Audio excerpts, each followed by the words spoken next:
Hey guys, it's me Nina and I'm back with another video for this week. And what's funny is I created a poll, and last time this week or a week earlier I posted a video about burnout because I did a poll, and at the time burnout was winning. I was asking which video would you rather see, either about burnout or about why I became a teacher. And burnout was initially winning, and then right after I recorded that video, basically teaching was starting to win, and I was thinking in my head, how ironic would it be if teaching ended up being the video that after 24 hours more people want to see. But in the end, they were literally 50-50. I kid you not, screenshot right here, 50-50.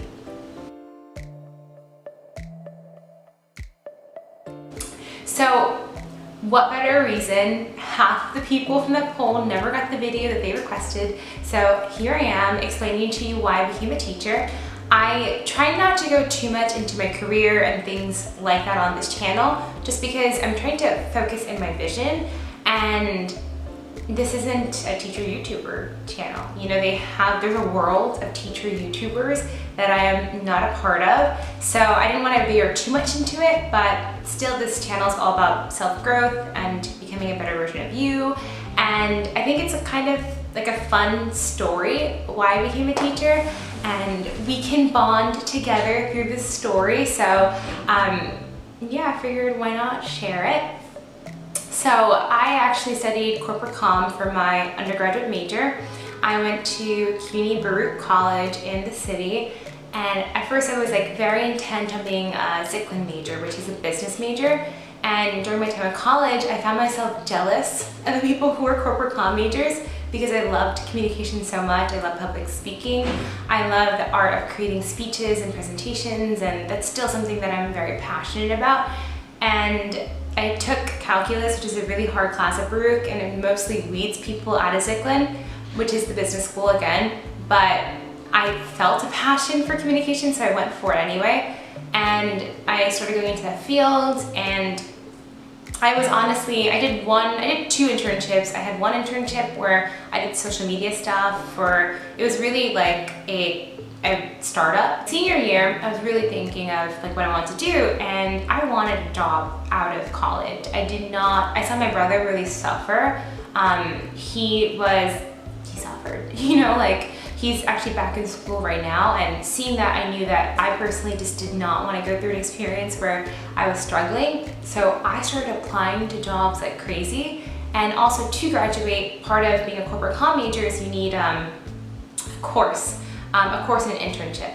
And I ended up getting a really cool internship at an awesome company making really good money. So it worked out, and it was in business. But that internship experience actually affirmed for me that business was not the right environment. It was specifically finance communications, but that experience kind of reaffirmed that that wasn't the type of job I wanted to do. But before that internship happened, and after all of these other job experiences, I always had this love of business and entrepreneurial spirit, which I think comes out in these videos, and in some ways comes out in teaching at times too.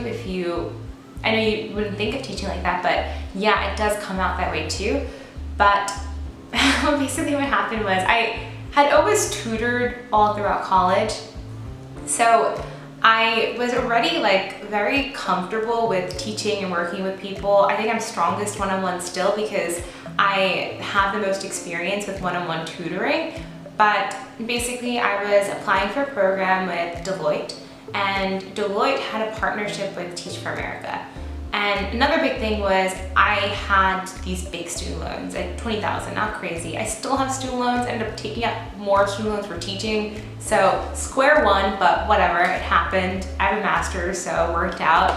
But basically I had these loans, and I remember thinking like, man, I wish I didn't have these loans, because then I could go for like Teach for America and I could be a teacher, but teachers make like $20,000, right? Like in my head, teachers made no money. So I did not want to go into like a field where I'd be poor.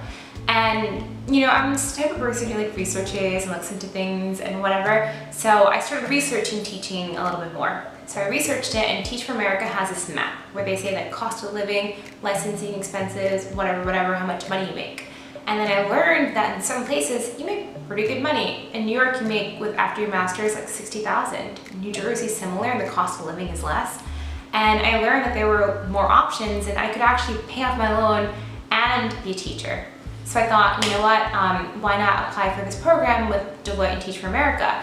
You work for 2 years as a teacher, and then you get, because teaching actually teaches you a lot of leadership, a lot of really great skills, and then they take you out of being a teacher, and then they basically put you into a business environment. The program Teach for America is extremely flawed. It's not a good idea because I'm finishing my second year full-time. I did 1 year of a residency. I feel like just now I'm learning how to be not awful at my job because there's such a learning curve. It's just how it works. And I can't imagine how cruel that would be to the students, not to me, like to the students, if I were just plopped out now after year 2. Like that should not be a model of how teaching works. But regardless, I, at the time, did not know that much about it and didn't really care, to be honest. I just thought it seemed cool. I'm like, I get to do something I like and another thing I like, why not? So I started doing the application, and they had the business questions, and I've always hated like finance business parts. I just like the entrepreneurial stuff of business, to be honest. And then I got to the Teach for America part, and regardless of what I think about the organization as a whole, when I got to the Teach for America part and they asked me about teaching and having a classroom and all of these things that are related to teaching, I was so much more excited for that like tiny teaching part of that whole experience, like the whole interview, than all of the other business questions I was asked before. And that really resonated with me. Like, why am I more excited for this tiny, like, bottom part of this app? I don't know if it was that tiny, but why am I so excited for this thing that's supposed to be 2 years while the other thing is like my whole life? Like, why am I more excited for the 2 years rather than the rest of my life? And that set me down a rabbit hole of researching and seeing, like, is this practical? And then I learned about alternate certifications, and basically that's how I am now a special education teacher today. And there's so much I could talk about being a special education teacher in a high school setting versus being a general ed teacher or teaching in an elementary school environment. What's funny is I actually was a teaching assistant for an elementary school back when I was a senior in high school, and I had kind of like already seen that environment, so I feel like I can kind of comment on like the different environments, but that was essentially why. And my entire senior year, it was a very exciting and confusing time. I was literally interning in business knowing that I wanted to get into a program. I remember disliking my internship so much. It was so boring, and not to say teaching isn't perfect. There were so many times where I'm like, this is for me, I should just quit, this isn't right, you know, this is so hard. Like, there's so many times where I get like that, and I really doubt my decision whether or not to enter teaching. But I'm always reminded of a conversation I had years ago with this person, and I mentioned a lot of my videos. His name is Felix Chavandre. I wrote about him in a blog post. But I went up to him and I said, I'm so confused. I'm not sure about what kind of career I should have. I'm feeling like very restless and whatever.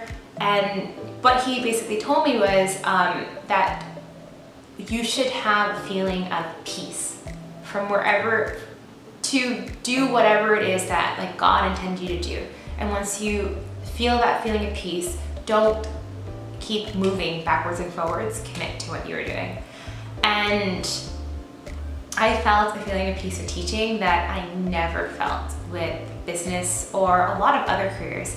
And that's not to say that I will be a classroom teacher forever. I would love to get a PhD one day. I would love to work, maybe get a content certification, work in a different license. I think it'd be cool to teach at professor level, maybe even work in curriculum planning. Like, I'm one of those people who is a creative soul. I like to do lots of different things.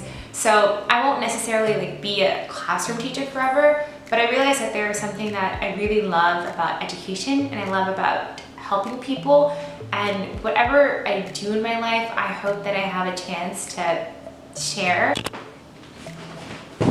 Video just got cut off, but yeah, now you know this like very private thing about myself, why I chose to go into this whole world or whatever. I hope you guys enjoyed.